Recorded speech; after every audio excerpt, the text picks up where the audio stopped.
Holes by Louis Sachar. Part 1.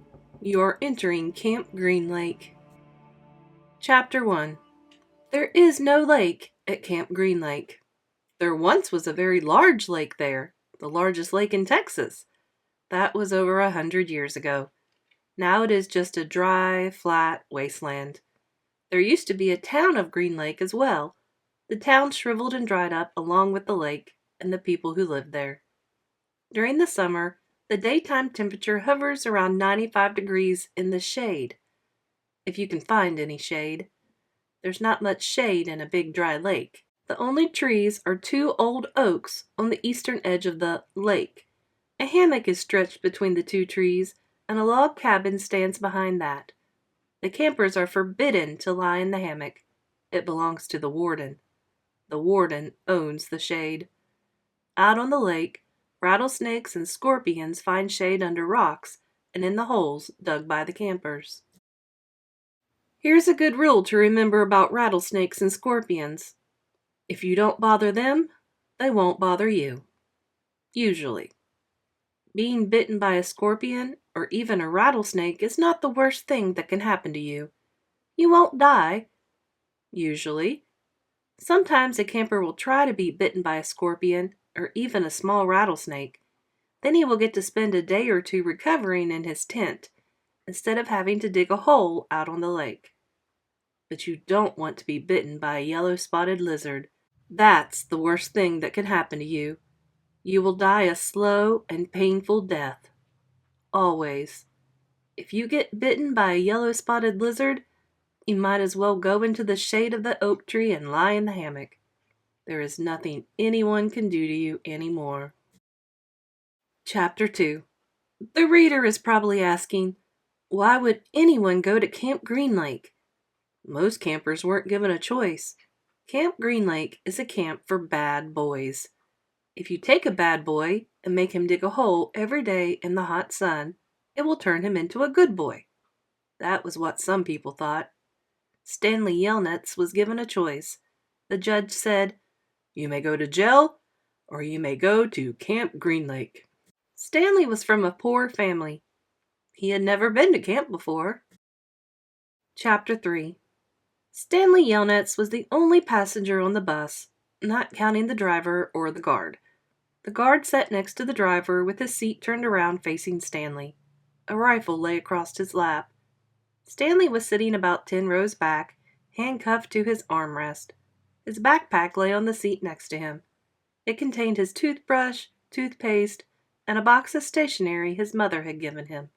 He'd promised to write to her at least once a week. He looked out the window, although there wasn't much to see, mostly fields of hay and cotton. He was on a long bus ride to nowhere. The bus wasn't air-conditioned, and the hot, heavy air was almost as stifling as the handcuffs. Stanley and his parents had tried to pretend that he was just going away to camp for a while, just like rich kids do. When Stanley was younger, he used to play with stuffed animals and pretend the animals were at camp. Camp fun and games, he called it. Sometimes he'd have them play soccer with a marble. Other times they'd run an obstacle course or go bungee jumping off a table, tied to broken rubber bands. Now Stanley tried to pretend he was going to camp fun and games. Maybe he'd make some friends, he thought. At least he'd get to swim in the lake. He didn't have any friends at home. He was overweight, and the kids at his middle school often teased him about his size. Even his teachers sometimes made cruel comments without realizing it. On his last day of school, his math teacher, Mrs. Bell, taught ratios. As an example, she chose the heaviest kid in the class and the lightest kid in the class and had them weigh themselves. Stanley weighed 3 times as much as the other boy. Mrs. Bell wrote the ratio on the board, 3 to 1, unaware of how much embarrassment she had caused both of them.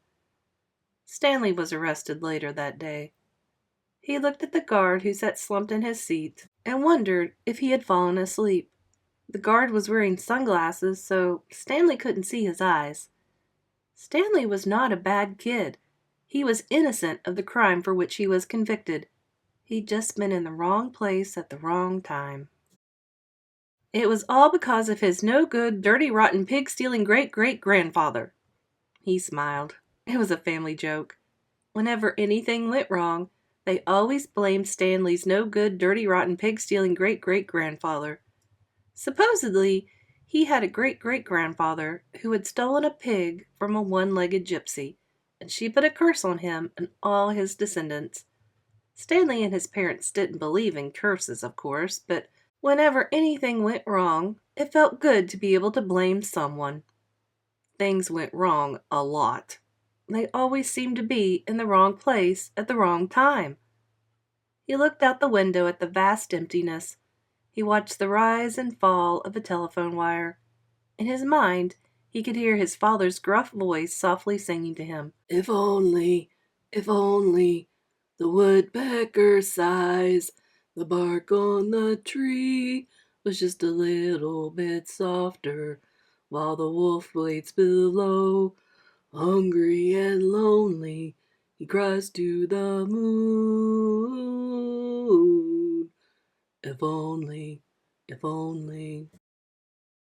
It was a song his father used to sing to him.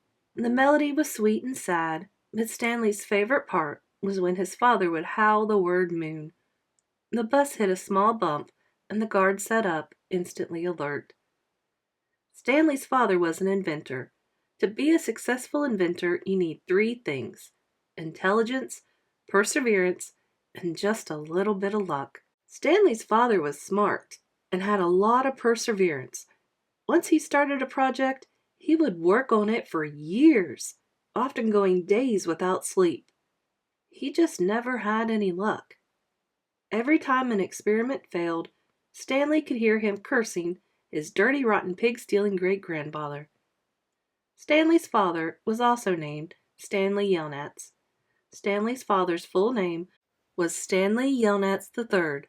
Our Stanley is Stanley Yelnats IV. Everyone in his family had always liked the fact that Stanley Yelnats was spelled the same frontward and backward, so they kept naming their son Stanley. Stanley was an only child, as was every other Stanley Yelnats before him. All of them had something else in common. Despite their awful luck, they always remained hopeful. As Stanley's father liked to say, I learned from failure. But perhaps that was part of the curse as well. If Stanley and his father weren't always hopeful, then it wouldn't hurt so much every time their hopes were crushed. Not every Stanley Yelnats has been a failure, Stanley's mother often pointed out, whenever Stanley or his father became so discouraged that they actually started to believe in the curse. The first Stanley Yelnats, Stanley's great-grandfather, had made a fortune in the stock market. He couldn't have been too unlucky. At such times she neglected to mention the bad luck that befell the first Stanley Yelnats. He lost his entire fortune when he was moving from New York to California. His stagecoach was robbed by the outlaw Kissin' Kate Barlow. If it weren't for that, Stanley's family would now be living in a mansion on a beach in California. Instead, they were crammed in a tiny apartment that smelled of burning rubber and foot odor. If only, if only. The apartment smelled the way it did because Stanley's father was trying to invent a way to recycle old sneakers. The first person who finds a use for old sneakers, he said, will be a very rich man. It was this latest project that led to Stanley's arrest. The bus ride became increasingly bumpy because the road was no longer paved. Actually, Stanley had been impressed when he first found out that his great-grandfather was robbed by Kissin' Kate Barlow. True, he would have preferred living on the beach in California, but it was still kind of cool to have someone in your family robbed by a famous outlaw. Kate Barlow didn't actually kiss Stanley's great-grandfather. That would have been really cool. But she only kissed the men she killed. Instead, she robbed him and left him stranded in the middle of the desert. He was lucky to have survived, Stanley's mother was quick to point out. The bus was slowing down. The guard grunted as he stretched his arms. "Welcome to Camp Green Lake," said the driver. Stanley looked out the dirty window. He couldn't see a lake. and hardly anything was green.